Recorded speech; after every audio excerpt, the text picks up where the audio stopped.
11th of February, जी हाँ 11 फरवरी आप सबके लिए बहुत इंपॉर्टेंट डेट है क्योंकि इस दिन है आपके HCS का प्रीलिम्स। अब अगर आप एक बार HCS का सिलेबस कर चुके हो और बस रिवीजन अच्छे से करना चाहते हो तो आपकी हेल्प करने के लिए हम लेके आए हैं HCS 2023 रिवीजन बैच। इसमें हम आपके पूरे सिलेबस की रिवीजन करवाएंगे और मोर देन 5000 MCQs की प्रैक्टिस करवाएंगे। MCQ स्टैटिक पोर्शन से भी होंगे, करंट अफेयर से भी होंगे और हरियाणा जीके से भी होंगे।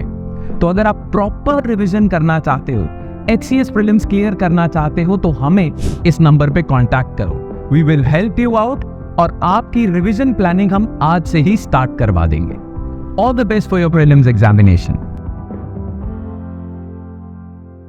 Hello everyone, welcome to Chetan Bharat Learning and welcome back to our brand new series called Current Affairs Daily MCQs. In this lecture series, we cover that day's newspaper through a set of MCQs.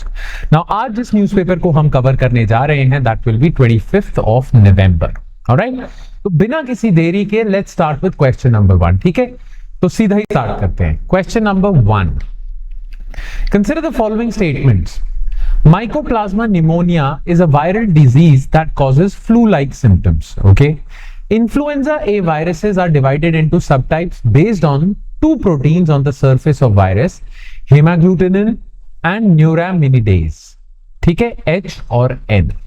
Which of the above statements are correct? Only one, only two, both, neither. तो explanation पे आते हैं.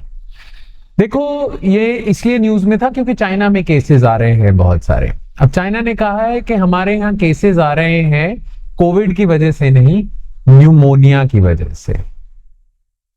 Pneumonia और influenza flu चल रहा है हमारे यहाँ पे। ठीक है, अब देखो न्यूमोनिया क्या होता है। देखो, जो माइकोप्लाज्मा न्यूमोनिया है ना, it is a bacterial disease और बैक्टीरिया का नाम है माइकोप्लाज्मा न्यूमोनिये। ठीक है, तो माइकोप्लाज्मा न्यूमोनिये कॉजेज माइकोप्लाज्मा न्यूमोनिया। इसमें क्या होता है, इसमें आपको वही कोल्ड जैसे सिम्टम्स होते हैं, सर्दी खांसी जुकाम वगैरह ये सब होता है। ठीक है, it is not a viral disease, it is a bacterial disease. तो ये स्टेटमेंट गलत हो जाती है। अच्छा, दूसरा चाइना ने बोला है कि इन्फ्लुएंजा के केसेस बहुत ज्यादा आ रहे हैं।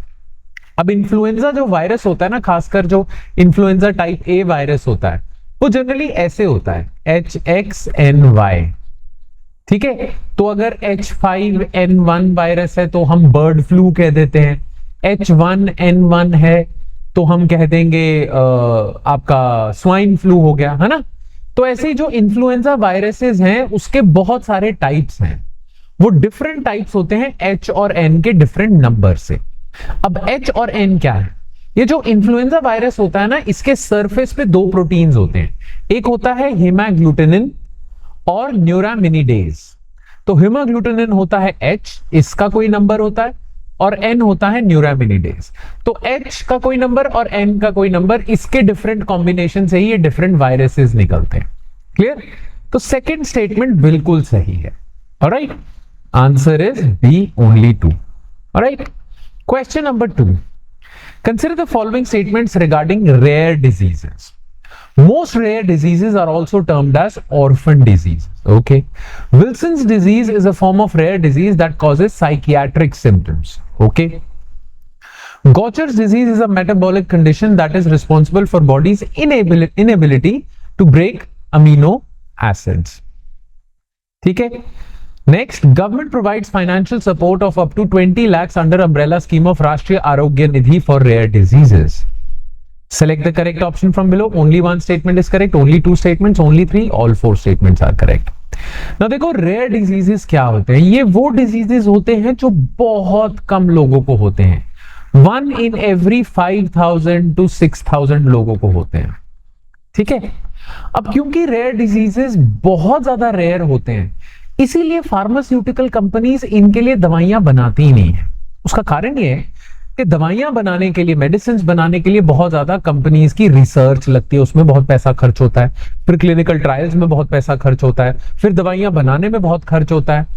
और जब उन्होंने ये सारा खर्चा कर लिया, कई 100 करोड़ खर्च कर लिए, अब वो दवाई बेच सकते हैं सिर्फ 8 लोगों को, क्योंकि ये रेयर डिजीज है। रेयर डिजीज बहुत कम लोगों को होता है। तो क्योंकि बहुत सारे लोगों को नहीं होता है तो आप बहुत सारे लोगों को बेच नहीं सकते, बहुत सारे लोगों को बेच नहीं सकते तो अपनी कॉस्ट कैसे रिकवर करोगे? इसीलिए बहुत सारी फार्मास्यूटिकल कंपनीज इनकी दवाइयां बनाती ही नहीं है, या बनाती हैं तो फिर गवर्नमेंट से सपोर्ट चाहिए होता है उन्हें, तभी बनाएंगे, क्योंकि फायदा ही नहीं है कोई। अच्छा, अगर गवर्नमेंट से सपोर्ट नहीं मिल रहा है तो इन 8 लोगों से आपने अगर कॉस्ट रिकवर करनी है तो एक एक इंसान को बहुत महंगी दवाई बेचनी पड़ेगी, 2-2 करोड़ की, 1-1 करोड़ की, तभी जाके कॉस्ट रिकवर करोगे। इसीलिए कहा जाता है कि रेयर डिजीजेस ऑर्फन डिजीज है, लावारिस है ये, इनका कोई ख्याल नहीं रखता, है ना। तो rare diseases are a type of orphan disease because ये ऑर्फन्स हैं, इनके लिए कोई दवाइयां, इनके लिए फार्मास्यूटिकल कंपनीज इनिशिएटिव नहीं लेती। तो ये बिल्कुल सही है, ठीक है। अब different different types of rare disease होते हैं। विल्सन्स डिजीज क्या होता है? इसमें ना आपके लिवर पे, आपके ब्रेन में, आपके लिवर ब्रेन में ना कॉपर जमा होने लग जाता है। कॉपर की डिपोजिशन होने की वजह से आपको साइकियाट्रिक सिम्टम्स आने लग जाते हैं, मेंटल इलनेस होने लग जाती है। तो ये बिल्कुल सही है विल्सन्स डिजीज के बारे में। अच्छा, गॉचर्स डिजीज क्या है? गॉचर्स डिजीज में क्या होता है, आपके ना फैट टिश्यूज या फैटी एसिड्स, फैटी एसिड्स आपके बॉडी के लिवर पे, बोन्स पे जमा होने शुरू हो जाते हैं। तो गॉचर डिजीज में फैटी एसिड्स आपके लिवर और बोन पे जमा होने लग जाते हैं, इसीलिए आपकी बॉडी में फ्रैक्चर बहुत जल्दी हो जाता है, तो बोन्स बहुत वीक होती हैं, ठीक है। तो Gaucher disease is a metabolic condition that is responsible for body's inability to break amino acids. नहीं, ये पता है कौन सा डिजीज है?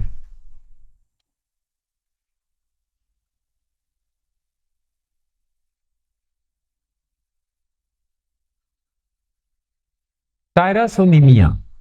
तो टायरासोनीमिया वो डिजीज है जिसमें आपकी बॉडी अमीनो एसिड्स ब्रेक नहीं कर पाती और लिवर में जमा होते रहते हैं, प्रॉब्लम हो जाती है, ठीक है।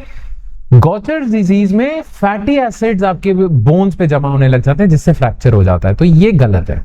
अच्छा, क्योंकि रेयर डिजीजेस ऑर्फन डिजीज है, इन्हें कोई ट्रीट नहीं करता, इसीलिए गवर्नमेंट ऑफ इंडिया ने निकाली थी national policy for rare diseases 2021 में। अंडर दैट पॉलिसी एक स्कीम थी जिसका नाम था राष्ट्रीय आरोग्य निधि। किसी को भी रेयर डिजीज है तो भारत सरकार की तरफ से उसे 20 लाख तक की मदद मिलेगी अंडर दिस स्कीम, ठीक है। तो ये बिल्कुल सही स्टेटमेंट है, ये गलत है, ये सही स्टेटमेंट है, ये सही स्टेटमेंट है। तो only 3 statements are correct. Alright, question number 3, consider the following statements regarding right to information act. Some government agencies do not fall within the purview of right to information. Okay. Section 24 of RTI Act allows central government to exempt certain agencies from its purview. Okay. The act is administered by Department of Personnel and Training. Okay. Exempted agencies are mentioned in the 9th schedule of RTI Act. Select the correct option from below. Only one statement is correct. Only 2, only 3, all 4 statements are correct. All right. ना देखो, RTI act क्या है? सूचना का अधिकार, right to information. Under that government की कोई भी एजेंसी होगी, कोई भी एजेंसी होगी, उसकी इंटरनल वर्किंग कैसे है, वो काम कैसे कर रही है, आप आरटीआई फाइल करो और आपको सारी इंफॉर्मेशन मिल जाएगी। नाउ आरटीआई आपका राइट कहां से बनता है? थ्रू आरटीआई एक्ट 2005, ठीक है। पर देखो, कुछ एजेंसीज गवर्नमेंट की ऐसी हैं जिनकी इंफॉर्मेशन सेंसिटिव है, पब्लिक में ओपनली हम नहीं रिलीज कर सकते, जैसे हमारी इंटेलिजेंस एजेंसीज, आईबी, रॉ, है ना, और बहुत सारी मिलिट्री इंटेलिजेंस वगैरह, बहुत सारी ऐसी एजेंसीज हैं जिनको हम आरटीआई के उसमें नहीं रख सकते। तो आरटीआई एक्ट के ही सेक्शन 24 में लिखा है कि सेंट्रल गवर्नमेंट अगर चाहे तो किसी भी एजेंसी को वो आरटीआई से एग्जेम्प्ट कर सकती है। तो उस सेक्शन 24 के तहत हमने आईबी, रॉ और बहुत सारी और इंटेलिजेंस एजेंसीज को आरटीआई से एग्जेम्प्ट करा हुआ है, यानी कि इनकी इंफॉर्मेशन आप आरटीआई फाइल करके नहीं पा सकते। क्लियर? अच्छा, जिस एजेंसी को आप एग्जेम्प्ट करोगे ना, सेक्शन 24 में ही लिखा है कि जिस एजेंसी को आप एग्जेम्प्ट करोगे उसे आपने आरटीआई एक्ट के 2nd शेड्यूल में डालना है। तो जो एजेंसी आप आरटीआई एक्ट के 2nd शेड्यूल में डालोगे उन पे आरटीआई लागू नहीं होगा। क्लियर? ये चीजें हैं। क्लियर? 2nd शेड्यूल में डालना है, सेक्शन 24 ये पावर देता है। ये न्यूज में इसलिए था क्योंकि अभी हमारी एक साइबर सिक्योरिटी एजेंसी है जिसका नाम है computer emergency response team India, certain.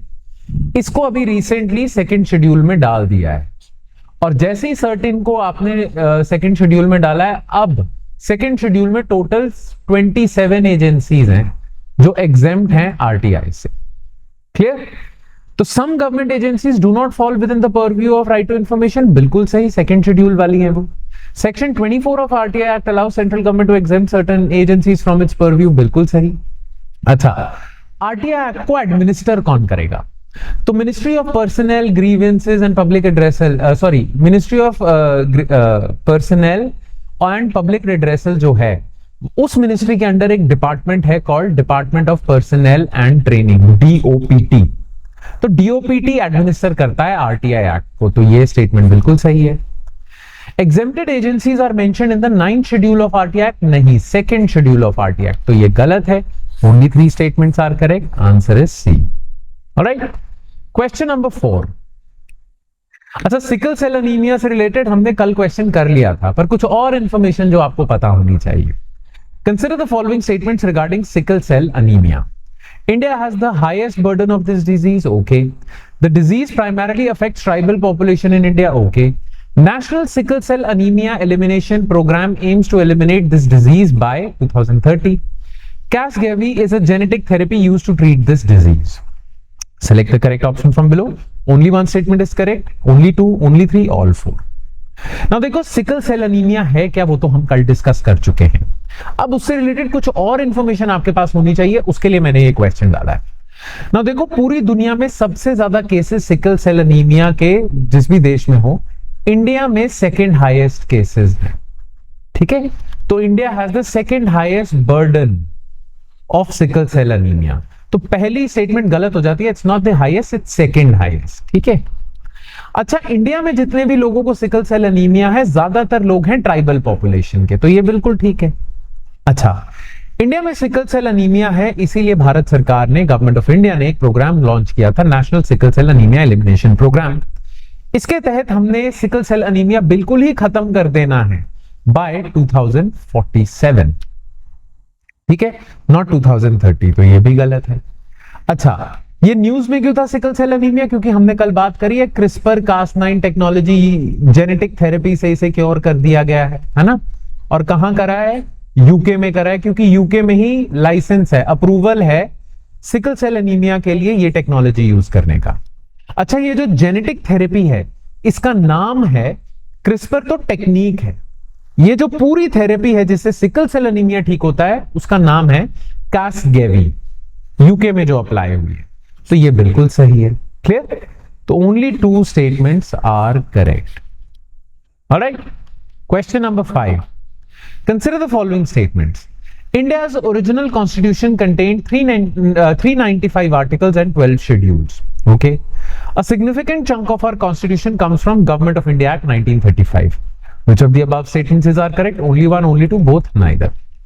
अब देखो, जब हमारा कॉन्स्टिट्यूशन बन के तैयार हुआ था ना 26 नवंबर 1949, 26 नवंबर को इसलिए हम कॉन्स्टिट्यूशन डे भी कहते हैं, या संविधान दिवस।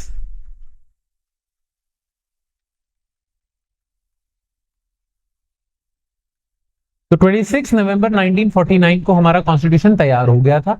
तब उसमें 395 आर्टिकल्स थे, अब तो बहुत ज्यादा हो गए, और टोटल 8 शेड्यूल्स थे, नॉट 12, 8 शेड्यूल्स थे। ठीक है, तो पहली स्टेटमेंट तो गलत हो जाती है क्योंकि यहां पे 12 लिखा है। अच्छा, हमारा जो कॉन्स्टिट्यूशन है वो कहा जाता है, और यही उस पर एलिगेशन भी लगाया जाता है कि ये तो कॉलोनियल डॉक्यूमेंट है। ठीक है, कई लोग क्रिटिसाइज भी करते हैं, जो लोग करते हैं, पर हमारा कॉन्स्टिट्यूशन क्लोज टू 60% हमारा कॉन्स्टिट्यूशन हमने उठाया हुआ है गवर्नमेंट ऑफ इंडिया एक्ट 1935 से, जो कॉलोनियल टाइम्स में बना था। तो गवर्नमेंट ऑफ इंडिया एक्ट 1935 का काफी ज्यादा सिग्निफिकेंट पोर्शन हमने अपने कॉन्स्टिट्यूशन में इंक्लूड करा है। तो ये स्टेटमेंट सही है, only 2। Alright, question number 6। Consider the following statements regarding deep space optical communication experiment. It will allow spacecrafts to communicate with ground stations at a higher data rate. Okay. It will utilize radio waves for communication. DSOC transceiver currently is aboard NASA's Psyche spacecraft. NASA's Psyche spacecraft aims to study an asteroid between Mars and Jupiter. Select the correct option from below. Only 1, only 2, only 3, all 4. अब देखो, जो भी हम missions भेजते हैं, interplanetary missions भेजते हैं, मंगलयान, चंद्रयान, जितने भी हम भेजते हैं, वो जो हमने स्पेसक्राफ्ट भेजा हुआ है उसकी अर्थ पे ग्राउंड स्टेशंस के साथ कम्युनिकेशन बहुत ज्यादा इंपॉर्टेंट है, तभी तो हम मैनूवर कर पाएंगे कि ये जहाज यहां जाए, यहां जाए, है ना। तो देखो स्पेसक्राफ्ट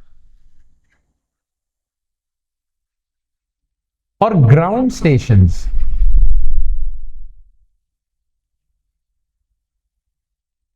के बीच में जो कम्युनिकेशन चल रही थी अभी तक, उसके लिए हम यूज कर रहे थे रेडियो वेव्स।